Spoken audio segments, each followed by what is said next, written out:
ভ্যালিডিশন পাইছে না যে আমরা রিক্রুটমেন্টটা কোনখানে গিয়ে আটকাইছে কি আটকাইছে এটা আমরা ওখান পর্যন্ত ভ্যালিডিশন পাইছি না এই লেগে আমরা বাধ্যতামূলক আমরা রাস্তাটা ব্লক করে রাখছি কারণ তাই লোক আমরা যদি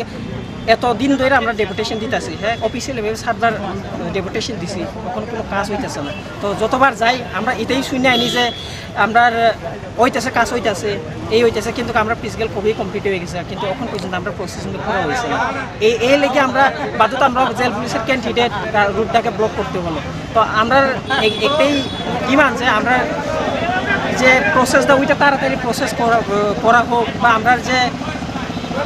ফার্দার যে প্রসেস ওইটা তাড়াতাড়ি কমপ্লিট করা হোক কারণ ধরলে আমাদের যে 3-4 বছর ধরে এত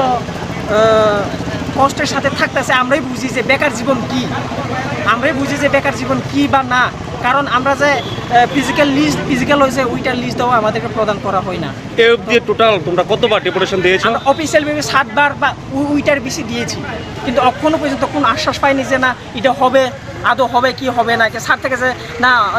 এইখানে কাজ আটকাইতেছে ওইখানে আটকাইতেছে তো আমরা যে কোনোখানে মিনিস্টারের সাথে দেখা করতে গেলেও ওইখানেও দেখা করতে দেওয়া হয় না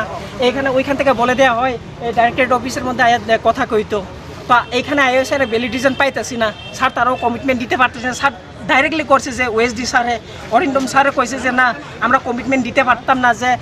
ওইব কি না এটা স্যার এইটা কমিটমেন্ট দিছে না আজকে কি কইছে তারা স্যার তারা এটাই কইছে যে না প্রসেস ওইতাছে এটাই কইতাছে এটা তো দীর্ঘদিন কইতাছে দীর্ঘদিন অনেক দিন ধরে স্যার তো আমরা যে ধৈর্যের সীমার বাদ দিয়ে হইতাছে স্যার আপনার পরিচয়টা? আমার পরিচয় আমি জেল পুলিশের ক্যান্ডিডেট 249 তো এখন এই রাস্তা অবরোধ কতক্ষণ চলবে? এটা যদি আমরা সাথে কোনো আইজি স্যার বা না কথা কইলে আমরা তো এটা আটকে রাখুন